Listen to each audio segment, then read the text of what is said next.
എല്ലാവർക്കും റിഡക്റ്റയുടെ പുതിയൊരു വീഡിയോയിലേക്ക് സ്വാഗതം.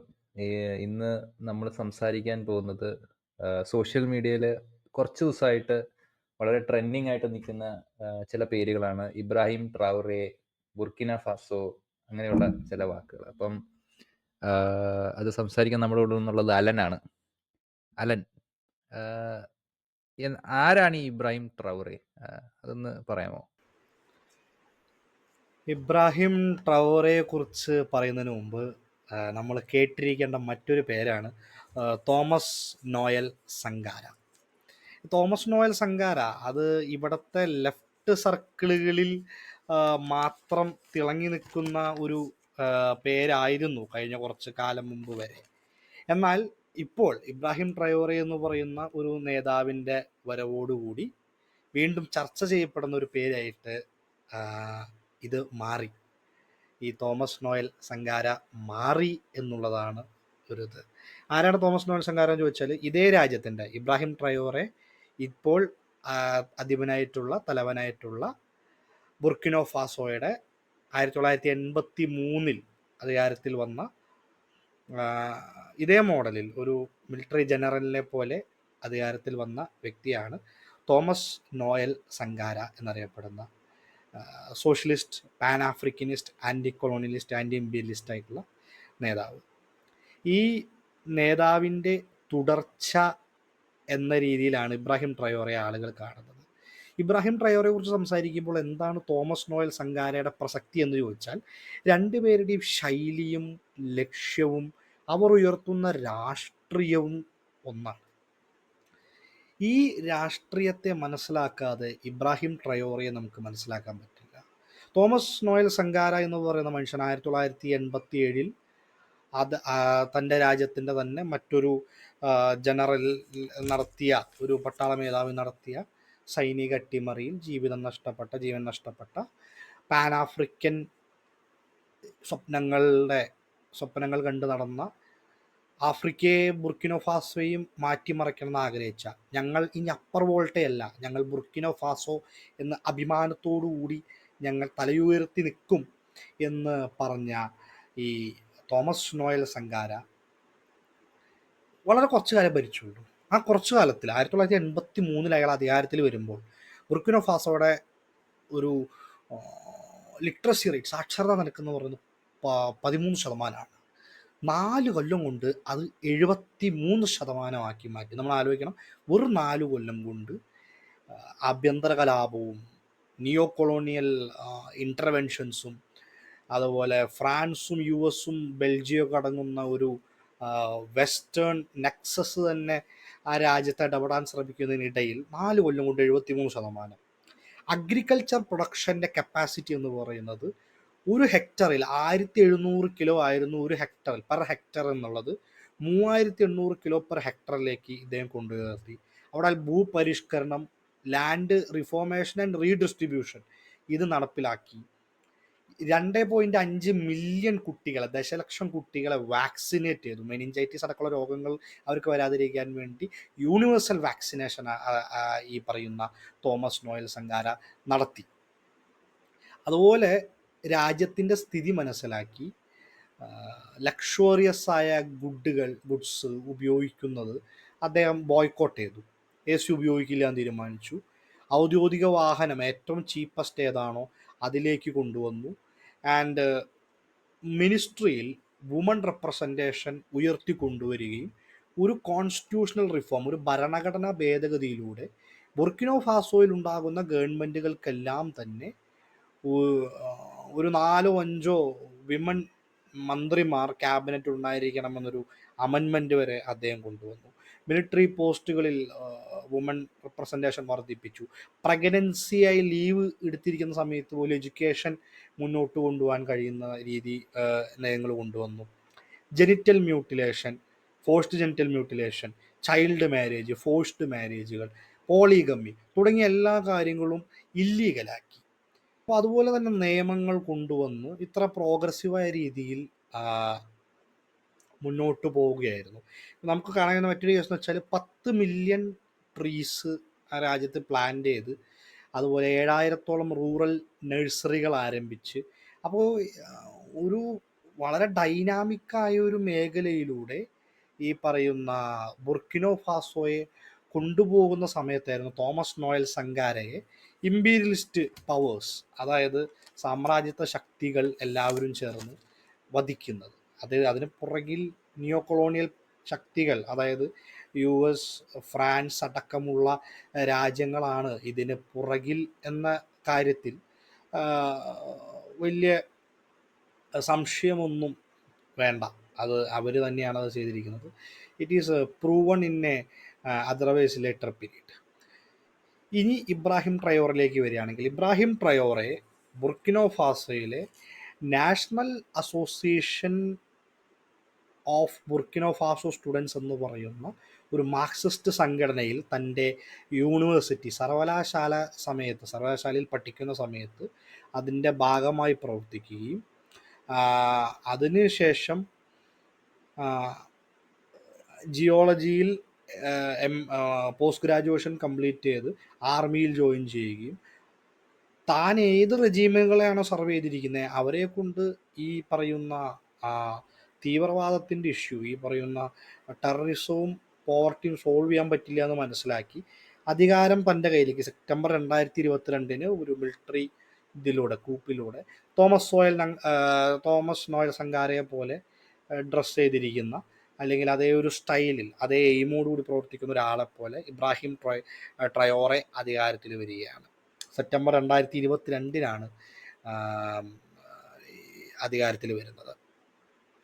ഈ ഇബ്രാഹിം ട്രയോറയെ കുറിച്ച് പറയുകയാണെങ്കിൽ അദ്ദേഹത്തിൻ്റെ ഒരു പ്രഖ്യാപനം, we don't need foreign soldiers but equipments എന്നാണ്. ഈ ഡയലോഗ് കേട്ടപ്പോൾ ആളുകൾ ഓർത്തതും തോമസ് നോയൽ സങ്കാരയാണ്. കാരണം തോമസ് നോയൽ സങ്കാരെ ഒരു പ്രസംഗത്തിൽ, ഒരു പ്രഭാഷണത്തിൽ ഇതേ കാര്യം പറയുന്നുണ്ട്. Like we don't need foreign aid, ഞങ്ങൾക്ക് എക്യുപ്മെൻറ്റ്സ് തരൂ, ഞങ്ങൾക്ക് ട്രാക്ടർ തരൂ, ഞങ്ങൾക്ക് സയൻറ്റിഫിക്കായ കാര്യങ്ങൾ തരൂ, ഇതൊക്കെയാണ് ഞങ്ങൾക്ക് ആവശ്യമെന്ന് തോമസ് നോയൽ സങ്കാര അന്ന് 1980s പറഞ്ഞിട്ടുണ്ട്. സെയിം സാധനം തന്നെയാണ് ഇബ്രാഹിം ട്രയോറെ റിപ്പീറ്റ് ചെയ്യുന്നത്. ഇപ്പോൾ ഈ ബുർക്കിനോ ഫാസോ സിറ്റുവേഷൻ എന്ന് പറയുന്നത് ഏകദേശം 40% വരുന്ന അവരുടെ ലാൻഡ് ഐസിസ് സഹേൽ എന്ന് പറയുന്ന തീവ്രവാദി സംഘടനയും ബാക്കി തീവ്രവാദ സംഘടനകളുടെയും ഒരു എന്താ പറയുക ക്യാപ്ചർ ചെയ്ത സ്ഥിതിയിലായിരുന്നു. ഈ ട്രയോറെ വരുമ്പോൾ, ട്രയോറെ ആർമിയിലുള്ള സമയത്ത് ട്രയോറെ കാണുന്നത് ഇതാണ്. എന്നാൽ ഇതിന് പരിഹാരം കാണാൻ ഫ്രാൻസിന് കഴിയുന്നില്ല. ഫ്രാൻസിൻ്റെ എന്താ പറയുക സ്പോൺസർഷിപ്പിലുള്ള റെജീമുകൾക്ക് കഴിയുന്നില്ല. ഈ സാഹചര്യത്തിലാണ് ട്രയോറയ്ക്ക് ഈ മിലിറ്ററി കൂപ്പ് എന്ന് പറയുന്ന കാര്യം ചെയ്യേണ്ടി വരുന്നത്. ഫെബ്രുവരി 2023 ട്രയോറെ ഫ്രാൻസിൻ്റെ സൈന്യത്തെ രാജ്യത്തുനിന്ന് പുറത്താക്കുകയാണ്. ഒരു ജനറൽ മൊബിലൈസേഷന് ആഹ്വാനം ചെയ്തു. അത് പണ്ട് ഒരു ജനറൽ മൊബിലൈസേഷൻ ഇതുപോലെ തോമസ് നോയൽ സങ്കാരി ആഹ്വാനം ചെയ്തിട്ടുണ്ട്. അപ്പോൾ ജനങ്ങൾക്ക് പെട്ടെന്ന് അതാണ് ഓർമ്മ വന്നത്. ഇത് ആഹ്വാനം ചെയ്ത ശേഷം 50,000 വോളണ്ടിയേഴ്സിനെയാണ്, സിവിലിയൻ വോളണ്ടിയേഴ്സിനെയാണ് ടെററിസത്തെ കോമ്പാക്ട് ചെയ്യാൻ ട്രയോറയ്ക്ക് ആവശ്യമുണ്ടായിരുന്നത്. പക്ഷേ അയാളുടെ ഒരു കരിസ്മയും അദ്ദേഹത്തിൻ്റെ ആ ആത്മാർത്ഥതയും കാരണം ഏകദേശം 90,000 people enrolled themselves into this volunteer corps. 1992 Burkina ഫാസോയിലെ റഷ്യൻ എംബസി പൂട്ടിപ്പോയിരുന്നു. അവർ ആ ബന്ധം ഉപേക്ഷിച്ചിരുന്നു. അതിനുശേഷം ഇപ്പോൾ 2023 അത് റീഓപ്പൺ ചെയ്യുന്നത്. ഇതിനുശേഷം ട്രയോറെ ചെയ്യുന്ന ഒരു കാര്യം എന്ന് പറയുന്നത് alliance of Sahel States, AES എന്ന പേരിൽ ബുർക്കിനോ ഫാസോ, മാലി, നൈജർ എന്നീ 3 രാജ്യങ്ങളെ ചേർത്ത് ഒരു അലയൻസ് ഉണ്ടാക്കിയാണ്. ബേസിക്കലി എക്കണോമിക് ഇൻ്റഗ്രേഷൻ ഒപ്പം തന്നെ ലക്ഷ്യമിടുന്ന കോമ്പാക്റ്റിംഗ് ടെററിസത്തെയാണ്. അപ്പോൾ അദ്ദേഹത്തിൻ്റെ കീഴിൽ എന്താ സംഭവിച്ചതെന്ന് വെച്ചാൽ GDP ഗ്രോത്ത് 18.8 നിന്ന് 22.1 മാറി. ഗോൾഡ് മൈനുകൾ നാഷണലൈസ് ചെയ്യപ്പെട്ടു. അതുപോലെ തന്നെ സൂപ്പർ മാർക്കറ്റുകൾ, ഗവൺമെൻറ്റിലുള്ള സൂപ്പർ മാർക്കറ്റുകൾ, കോർപ്പറേറ്റീവുകൾ തുടങ്ങി ധാരാളം ഇനീഷ്യേറ്റീവ്സ് ഉണ്ടാവാൻ തുടങ്ങി. ഒരു ഇലക്ട്രിക് ബാറ്ററി പ്രൊഡക്ഷൻ യൂണിറ്റുകൾ സ്റ്റാർട്ട് ചെയ്തു. ഫാർമസ്യൂട്ടിക്കൽ പ്രൊഡക്ഷൻസ് സ്റ്റാർട്ട് ചെയ്തു. ബുർക്കിനോ ഫാസോയിൽ ദാരിദ്ര്യ നിരക്ക്, എക്സ്ട്രീം പോവർട്ടി റേറ്റ് ഡിക്രീസ് ചെയ്തു എന്ന് വേൾഡ് ബാങ്ക് അക്നോളജ് ചെയ്യുന്നുണ്ട്. ഇബ്രാഹിം ട്രയോറെ ഇപ്പോൾ നടത്തി വരുന്ന റിഫോംസ് അത് വെസ്റ്റേൺ ശക്തികളെന്ന് പറയപ്പെടുന്ന USA, ബാക്കി രാജ്യങ്ങൾക്കൊരു ഒരു ഒരു പ്രശ്നമായി. അവർക്കിപ്പോൾ ഒരു ഡിക്റ്റേറ്ററായി ട്രയോറയെ തോന്നി തുടങ്ങുന്ന ഒരു സമയമായിട്ടുണ്ട്. അപ്പോൾ ട്രയോറയ്ക്ക് തന്നെ ഉറപ്പില്ല ഇനി എത്ര ദിവസം ജീവിച്ചിരിക്കും. ചിലപ്പോൾ നമ്മൾ വീഡിയോ റെക്കോർഡ് ചെയ്ത് കഴിയുമ്പോഴായിരിക്കാം, അല്ലെങ്കിൽ നാളെ പബ്ലിഷ് ചെയ്യുന്ന സമയത്ത് എപ്പോൾ വേണമെങ്കിലും നമുക്ക് ചിലപ്പോൾ ട്രയോറയുടെ മരണ വാർത്തയോട് കൂടിയിട്ടായിരിക്കും വീഡിയോ ഒക്കെ വരിക. സോ ബേസിക്കലി ഇവിടെ നമ്മൾ മനസ്സിലാക്കേണ്ട ഒരു കാര്യം എന്ന് പറയുന്നത്, when a country tries to develop on its own, പലർക്കും അത് ഇഷ്ടമാവുന്നില്ല. എനിവേസ്, ആഫ്രിക്കയുടെ ഒരു ചരിത്ര പശ്ചാത്തലത്തിൽ കൂടി വേണം ട്രയോറയെ നമ്മൾ മനസ്സിലാക്കാൻ.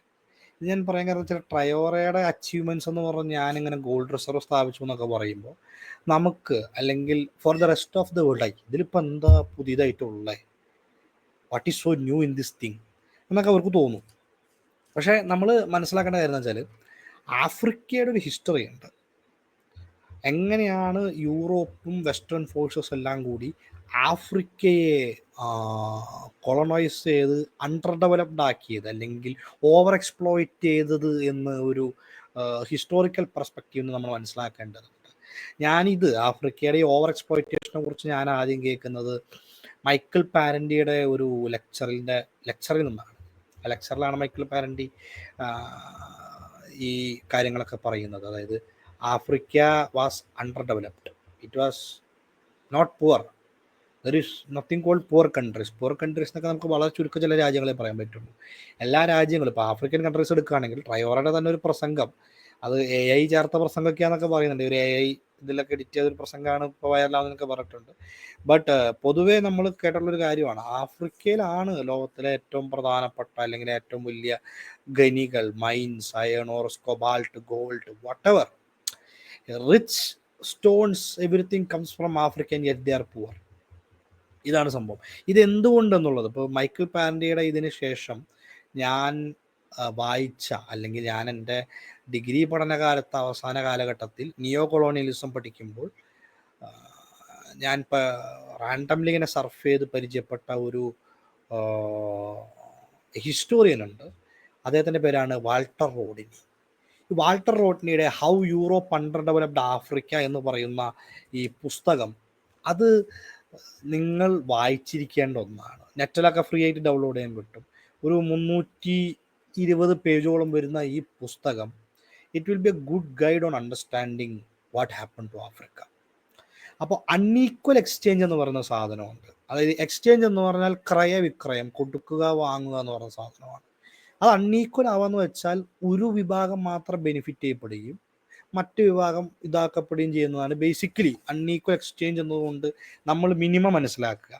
ഇതിൻ്റെ ഒരു വലിയ തിയറിയിലേക്ക് പോകുമ്പോൾ അൺഈക്വൽ എക്സ്ചേഞ്ച് എന്ന് പറയുന്നത് സമീർ അമീൻ, AG ഫ്രാങ്ക്, ഇമാനുവൽ വാളർസ്റ്റീൻ ഇവരൊക്കെ കൂടി ഡെവലപ്പ് ചെയ്ത കാര്യമാണ് unequal exchange theory of under development ഒക്കെ. അപ്പോൾ വാൾട്ടർ റോഡ്നി പറയുന്നതെന്ന് വെച്ചാൽ ആഫ്രിക്കയുടെ അണ്ടർ ഡെവലപ്മെൻറ്റ് പ്രധാനപ്പെട്ട കാരണം എന്ന് പറയുന്നത് സ്ലേവറി, എക്സ്പ്ലോയിറ്റേഷൻ ആൻഡ് ഇമ്പീരിയലിസം, ഈ 3 കാര്യങ്ങളാണെന്നാണ് റോഡ്നി പറയുന്നത്.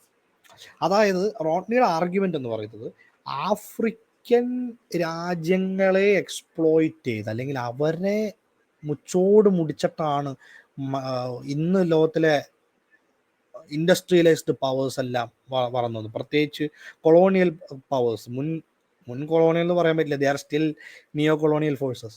ആ രാജ്യങ്ങൾ വളർന്നു വന്നതെന്നാണ് വാൾട്ടർ റോഡ്നിയുടെ കണ്ടെത്തൽ എന്ന് പറയുന്നത്. അപ്പോൾ റോഡ്നി ഡിഫൈൻ ചെയ്യുന്നത് വെച്ചാൽ under development is Africa product of slavery, exploitation and imperialism.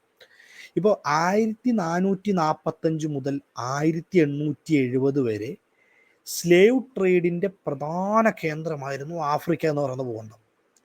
ഈ സ്ലേവ് ട്രേഡ് പ്രധാനമായിട്ട് നടത്തിയിരുന്നത് ആരാണ്? Britain, France and Portugal. എന്തിന്?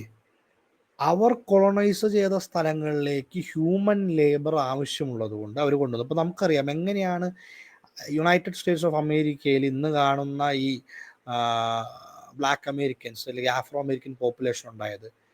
ദേ വർ ടേക്കൺ ഫ്രം ആഫ്രിക്ക. അവർ ആഫ്രിക്കയിൽ നിന്ന് സ്ലേവ് ട്രേഡിൻ്റെ ഭാഗമായി ഇങ്ങോട്ട് കൊണ്ടുവന്നതാണ്. ട്രിനിഡാഡ് ആൻഡ് ടൊബാക്കോ, കരീബിയൻ ഐലൻഡുകൾ, ലാറ്റിൻ അമേരിക്കയിൽ എങ്ങനെയാണ് ഇവിടെ ഈ കറുത്തവർഗക്കാര ന്യൂനപക്ഷങ്ങൾ രൂപീകൃതമായത്? ബേസിക്കലി കൊളോണിയൽ എക്സ്പ്ലോയിറ്റേഷൻ്റെ ഭാഗമായിട്ട് ഇവരെ കൊണ്ടുവന്നതാണ് അങ്ങോട്ട്.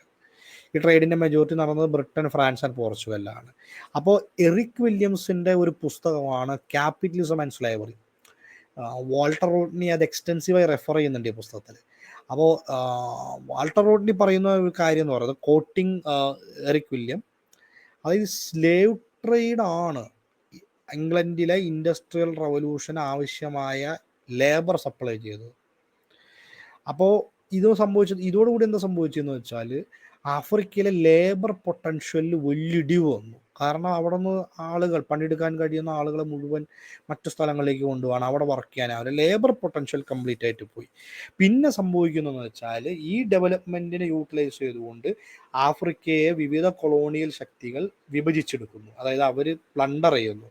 അപ്പോൾ എന്താണ്, free extraction of resources, cobalt, copper, whatever available ആയ കാര്യങ്ങൾ മുഴുവൻ ഇവർ എക്സ്ട്രാക്ട് ചെയ്ത് കൊണ്ടുപോവാണ്.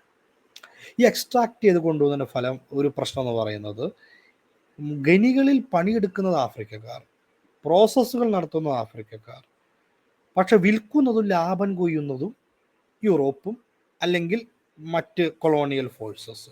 ഇപ്പോൾ സെസിൽ റോഡ്സിൻ്റെ റൊഡേഷ്യയെ കുറിച്ചൊക്കെ നമുക്ക് വ്യക്തമായിട്ട് അറിയാം. വാട്ട് ഹാപ്പൻഡ്, ഒരു സെറ്റിലർ കൊളോണിയലിസം എങ്ങനെയാണ് അവിടെ പ്രാക്ടീസ് ചെയ്യപ്പെട്ടതെന്ന്, ദക്ഷിണാഫ്രിക്കയിൽ എങ്ങനെയാണ് സെറ്റിലർ കൊളോണിയലിസം പ്രാക്ടീസ് ചെയ്യപ്പെട്ടതെന്ന്. Algeria was a finest example. അപ്പോൾ ഇതിൻ്റെ ഒരു ഫലമായിട്ട്, കൊളോണിയൽ പോളിസീസിൻ്റെ വിഷയമായി ഇതായിട്ട് ആഫ്രിക്കക്കാർക്ക് അവരിങ്ങനെ സ്ലേവ് ലേബറും കാര്യങ്ങളായിട്ട് പോയി, അവർ അധ്വാനിച്ചതിൻ്റെ വിഹിതം, അവർ ഉൽപ്പാദിപ്പിച്ചതിൽ അവർക്ക് യാതൊരു അവകാശവും ഉണ്ടായിരുന്നില്ല.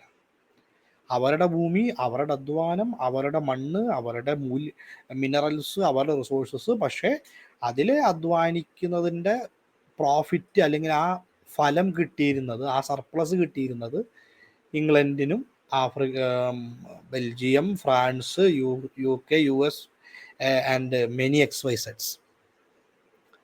ഇതിന് ശേഷം വേറൊരു രീതി എന്ന് പറയുന്നത്, ആഫ്രിക്കയിലെ ഇൻഡിപെൻഡൻറ്റ് സ്റ്റേറ്റുകളെ കൊളോണൈസ് ചെയ്ത ശേഷം അവിടെ വേറെ നിയമങ്ങൾ ഓരോ ഇതാക്കുകയാണ്. അതായത് ക്യാഷ് ക്രോപ്പുകൾ നിങ്ങൾ മാത്രമേ ചെയ്യാൻ പാടുള്ളൂ, ഫോഴ്സ്ഡ് ലേബർ, സ്ലേവ് ലേബേഴ്സ്, ഈ കാര്യങ്ങളൊക്കെ ഭയങ്കരമായി ചെയ്തുകൊണ്ടിരിക്കുകയാണ്. ഇതിനൊക്കെ മറയായി ഉപയോഗിച്ചിരുന്നു പറഞ്ഞാൽ, we are trying to civilise Africa, Africa വളരെ പ്രിമിറ്റീവ് ആയിരുന്നു, ഞങ്ങളത് സിവിലൈസ് ചെയ്യാൻ നോക്കുന്നു എന്നൊക്കെ പറഞ്ഞിട്ടാണ്. അപ്പോൾ ഓൾറെഡി ആഫ്രിക്കയിൽ ഈ യൂറോപ്യൻ കൊളോണിയൽ എക്സ്പെഡീഷന് മുമ്പ് തന്നെ ഒരു പെസൻ്റ് ആൻഡ് ട്രേഡ് സൊസൈറ്റികൾ ആഫ്രിക്കയിൽ നിന്ന്, വെസ്റ്റ് ആഫ്രിക്കയിലൊക്കെ ഉണ്ടായിരുന്നു.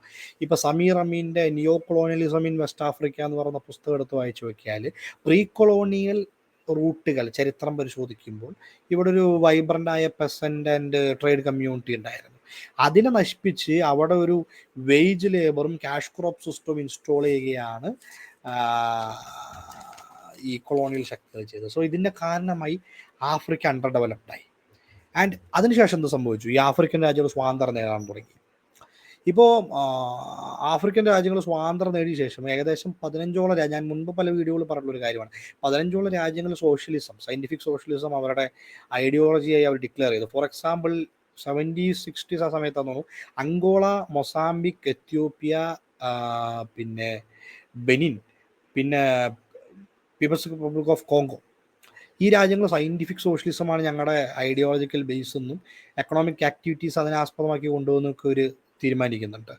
പിന്നെ ഈ സോഷ്യൽ റിഫോംസിൽ വലിയ മാറ്റങ്ങൾ വരുന്നു. ഗിനിയയിലും ബെനിനിലും എത്യോപ്യയിലൊക്കെ ധാരാളം രാഷ്ട്രീയമായ മാറ്റങ്ങൾ സംഭവിക്കുന്നുണ്ട്.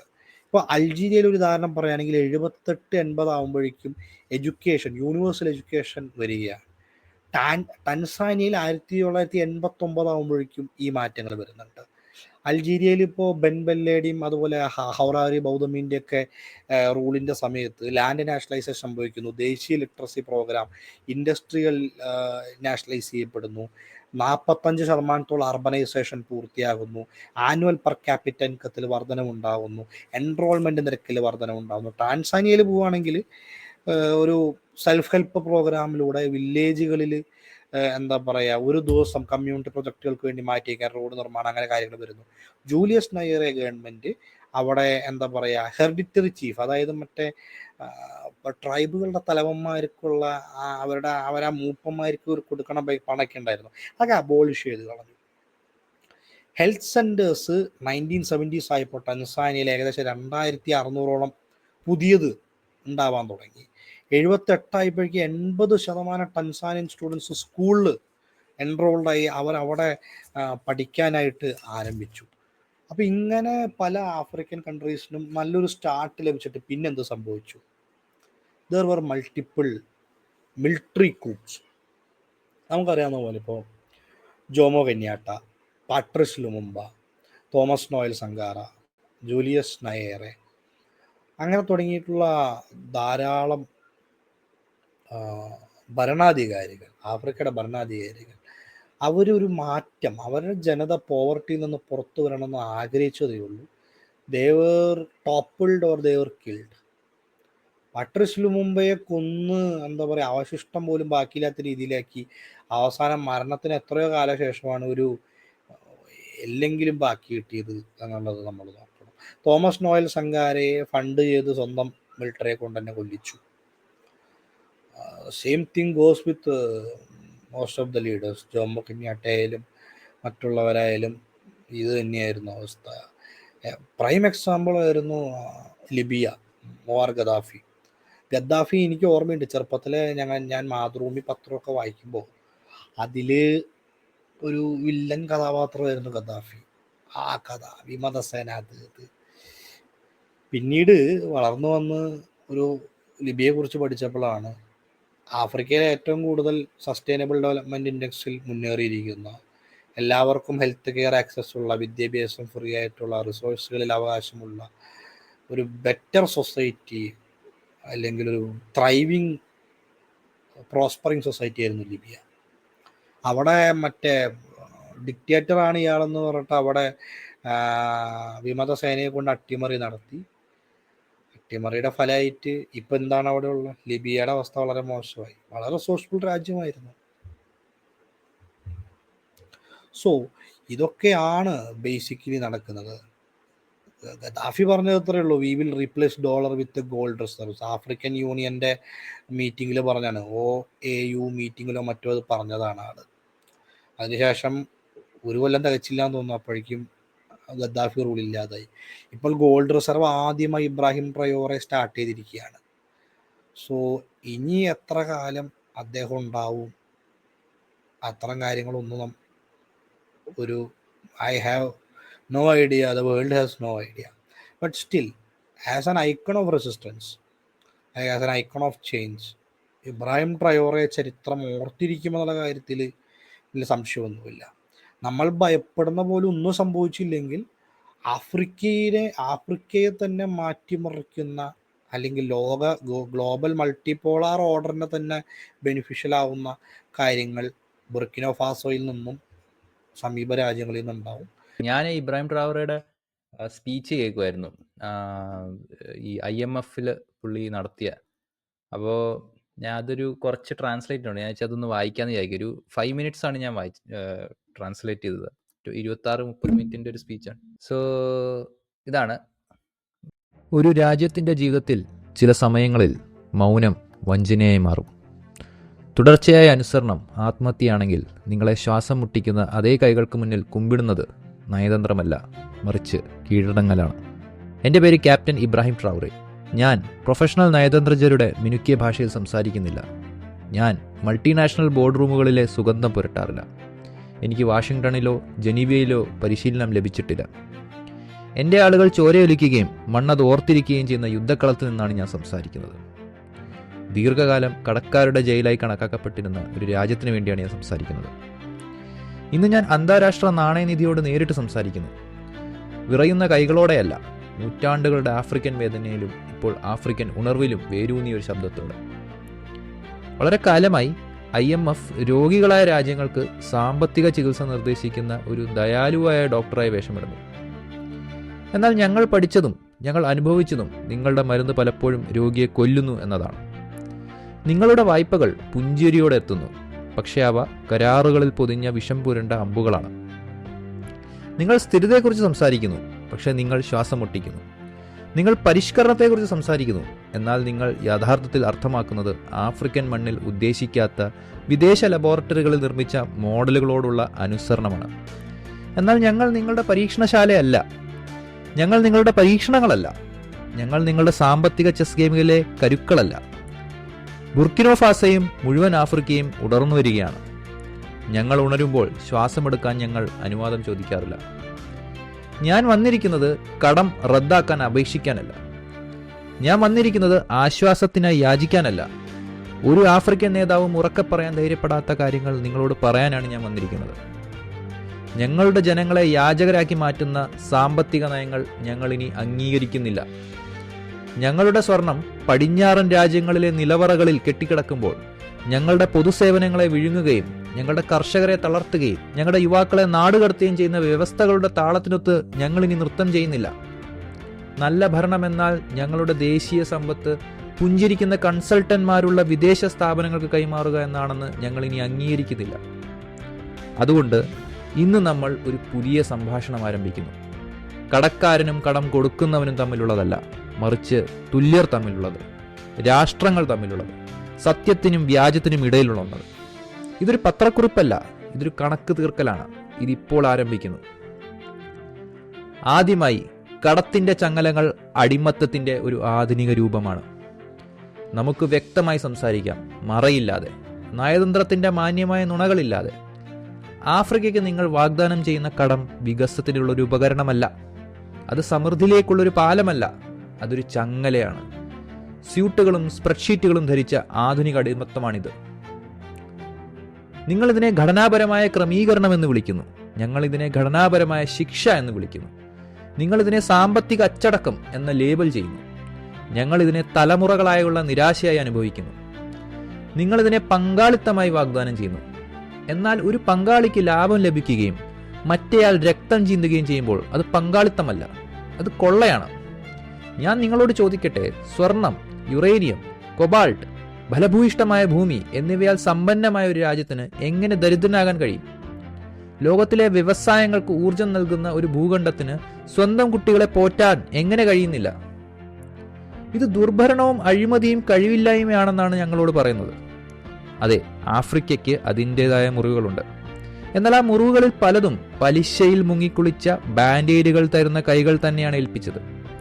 നിങ്ങളുടെ പവർ പോയിന്റ് സ്ലൈഡുകളിലല്ല, മറിച്ച് നമ്മുടെ തെരുവുകളിൽ യഥാർത്ഥ ജീവിതത്തിൽ ഈ കടം എങ്ങനെയിരിക്കുമെന്ന് ഞാൻ നിങ്ങളോട് പറയാം. ഇത് കണ്ടാൽ ദേശീയ പവർ ഗ്രിഡ് സ്വകാര്യവൽക്കരിക്കുകയും കൊല്ലുകയും ചെയ്തതിനാൽ മെഴുകുതിരി വെളിച്ചത്തിൽ പഠിക്കുന്ന കുട്ടികളെ പോലെ ഇരിക്കും. അതും നമ്മുടെ ആളുകൾക്ക് താങ്ങാനാവാത്ത വില ഈടാക്കുന്ന വിദേശ നിക്ഷേപകർക്കാണ് ഇത് വിൽക്കുന്നത്. തകർന്ന കിടക്കുകളും ആന്റിബയോട്ടിക്കുകളും ഇല്ലാത്ത ആശുപത്രികളും നിങ്ങളുടെ വ്യവസ്ഥകൾ കാരണം പൊതുജലവ് വെട്ടിച്ചുരുക്കിയതുകൊണ്ട് പ്രസവത്തിൽ മരിക്കുന്ന അമ്മമാരും ഇതിൽ ഉൾപ്പെടുന്നു. ദശലക്ഷക്കണക്കിന് ആഫ്രിക്കൻ ബിരുദധാരികൾക്ക് ബിരുദമുണ്ടായിട്ടും തൊഴിലില്ലാതെ തൊഴിലവസരങ്ങൾ സൃഷ്ടിക്കുന്ന മേഖലകൾ ഔട്ട്സോഴ്സ് ചെയ്യപ്പെടുകയോ വിറ്റഴിക്കുകയോ അല്ലെങ്കിൽ ലിബറലൈസേഷൻ നയങ്ങൾ കാരണം തകരുകയോ ചെയ്ത പോലെ ഇരിക്കും. എല്ലാറ്റിനും ഉപരിയായി ഇത് അഭിമാനത്തെ തകർക്കുന്നത് പോലെ ഇരിക്കും. നിങ്ങൾ സൃഷ്ടിക്കുന്ന തിരിച്ചടവ് പദ്ധതികൾ സാമ്പത്തിക ഫോർമുലകളല്ല, അവ മരണശിക്ഷകളാണ്. നിങ്ങൾ ഞങ്ങൾക്ക് $500 മില്യൺ കടം നൽകുകയും പലിശ, പുനഃസംഘടനാ ഫീസ്, കറൻസി നിയന്ത്രണങ്ങൾ, ഞങ്ങളുടെ ദേശീയ സ്വത്തുക്കൾ കവർന്നെടുക്കുന്ന സ്വകാര്യവൽക്കരണ വ്യവസ്ഥകൾ എന്നിവയിലൂടെ ദശാബ്ദങ്ങളായി $2 ബില്യൺ തിരികെ ആവശ്യപ്പെടുകയും ചെയ്തു. ഇതിന്റെ ധാർമ്മിക ന്യായീകരണം എന്താണെന്ന് എന്നോട് പറയുക. കരാറുകൾ സ്വമേധയാ ഒപ്പിട്ടതാണെന്നാണ് നിങ്ങൾ പറയുന്നത്. എന്നാൽ ഞാൻ ചോദിക്കട്ടെ, രോഗിക്ക് രക്തസ്രാവം ഉണ്ടാകുമ്പോൾ മരുന്നും അതിന്റെ വിലയും ആ വ്യവസ്ഥയും നിങ്ങളുടെ കൈവശം മാത്രമുള്ളപ്പോൾ അത് സമ്മതമാണോ? തോക്ക് നിങ്ങളുടെ തലയ്ക്ക് ചൂണ്ടാതെ നിങ്ങളുടെ പിന്നിൽ നിൽക്കുന്ന വിശക്കുന്ന കുട്ടികൾക്ക് നേരെ ചൂണ്ടിയിട്ട് കാര്യങ്ങൾ തീരുമാനിക്കപ്പെടുന്നത് ചോയ്സ് ആണോ? No your excellencies at the IMF, ഇത് സമ്മതമല്ല, ഇത് സാമ്പത്തിക നിർബന്ധമാണ്. ഇത് വികസനമല്ല, ഇത് ആധിപത്യമാണ്. ഇത് ആഗോളവൽക്കരണമല്ല, ഇത് സാമ്പത്തിക ചങ്ങലകളിലെ നവകൊളോണിയലിസമാണ്. ഞങ്ങൾ ആഫ്രിക്കൻ നേതൃത്വത്തിന്റെ പുതിയ തലമുറ ഇനി അന്ധരല്ല. ഞങ്ങളുടെ അധ്വാനം കെട്ടിപ്പടുത്ത മേശകളിൽ നിന്ന് ലഭിക്കുന്ന നക്കാപ്പിച്ചകളിൽ ഞങ്ങൾ ഇനി നന്ദിയുള്ളവരല്ല. കാര്യക്ഷമതയുടെ പേരിൽ ഞങ്ങളുടെ സമ്പദ് വ്യവസ്ഥയെ നശിപ്പിക്കുന്ന നയങ്ങളെ അഭിനന്ദിക്കുന്നത് ഞങ്ങൾക്ക് മതിയായി. കൺസൾട്ടന്മാരുടെ കൈകൾ അപ്രത്യക്ഷമാവുകയും ഞങ്ങളുടെ പേരക്കുട്ടികൾക്ക് കടമായി തിരികെ തരികയും ചെയ്യുന്ന വായ്പകൾക്കായി ഞങ്ങൾ ഇനി ഞങ്ങളുടെ പരമാധികാരം വിൽക്കില്ല. ഞാൻ കൂടുതൽ വ്യക്തമാക്കാം, ആഫ്രിക്കയ്ക്ക് നിങ്ങളോട് കടമില്ല. നിങ്ങൾക്ക് ആഫ്രിക്കയോട് കടമുണ്ട്. കൊളോണിയൽ ബൂട്ടുകളിൽ എടുത്ത സ്വർണത്തിന് നിങ്ങൾ ഞങ്ങളോട് കടപ്പെട്ടിരിക്കുന്നു. ഞങ്ങളുടെ ഗ്രാമങ്ങൾ ഇരുട്ടിലായിരിക്കുമ്പോൾ നിങ്ങളുടെ സ്മാർട്ട് ഫോണുകൾക്ക് ശക്തി നൽകുന്ന ധാതുക്കൾക്ക് നിങ്ങൾ ഞങ്ങളോട് കടപ്പെട്ടിരിക്കുന്നു. ഞങ്ങൾ നിശബ്ദരായി രക്തം ചിന്തുമ്പോൾ നിങ്ങളുടെ കൊട്ടാരങ്ങളെ അമ്പരിപ്പിച്ച വജ്രങ്ങൾക്ക് നിങ്ങൾ ഞങ്ങളോട് കടപ്പെട്ടിരിക്കുന്നു. എന്നിട്ടും ഇതെല്ലാം ഉണ്ടായിട്ടും ഞങ്ങൾ കാരുണ്യമല്ല ചോദിക്കുന്നത്, ഞങ്ങൾ നീതിയാണ് ചോദിക്കുന്നത്. യഥാർത്ഥ നീതി ചൂഷണാധിഷ്ഠിത കടത്തിൽ ഊന്നിയ വ്യവസ്ഥിതികൾ അവസാനിപ്പിക്കുന്നതിലൂടെ ആരംഭിക്കുന്നു. നീതി എന്നാൽ ആഫ്രിക്കൻ രാജ്യങ്ങളെ ഞങ്ങൾക്ക് എന്താണ് കടപ്പെട്ടിരിക്കുന്നത്, അത് എവിടെ നിന്ന് വന്നു, ആർക്കാണ് യഥാർത്ഥത്തിൽ പ്രയോജനം ലഭിച്ചത് എന്ന് ഓഡിറ്റ് ചെയ്യാൻ അനുവദിക്കുക എന്നതാണ്. നീതി എന്നാൽ ഞങ്ങളുടെ സ്വന്തം സാമ്പത്തിക ഭാവികളിൽ ഒരു കക്ഷിയായിട്ടല്ല, മറിച്ച് തുല്യരായിട്ട് നിർണ്ണയിക്കാനുള്ള അന്തസ്സ് ഞങ്ങൾക്ക് നൽകുക എന്നതാണ്. ഈ സന്ദേശം അസ്വസ്ഥമായി തോന്നുമെങ്കിൽ അത് നല്ലതാണ്, കാരണം സ്വസ്ഥമായിരിക്കുന്നവരെ നേരിടേണ്ട സമയമാണ്. ഇത് 5 മിനിറ്റ് കൊണ്ട് പുള്ളി പറഞ്ഞ സമയം. ഇത് ഇങ്ങനെ പോകുന്നുണ്ട്, 26 മിനിറ്റ് പുള്ളി പോകണം. ഇതിൽ ജസ്റ്റ് ഫസ്റ്റ് 5 മിനിറ്റ്സ് ആണ് ഞാൻ ഈ വായിച്ചത് കേട്ടോ. ഇതിലെ ഓരോ സ്റ്റേറ്റ്മെൻറ്റും ഒരു മാസ് സിനിമയുടെ ഡയലോഗ്. ഇത് AI എന്ന് ചിലർ പറയുന്നുണ്ട്, പുള്ളി വായിക്കുന്നതല്ല എന്ന് പറയുന്നുണ്ട്. ബട്ട് എന്നിരുന്നാലും this is A strong message.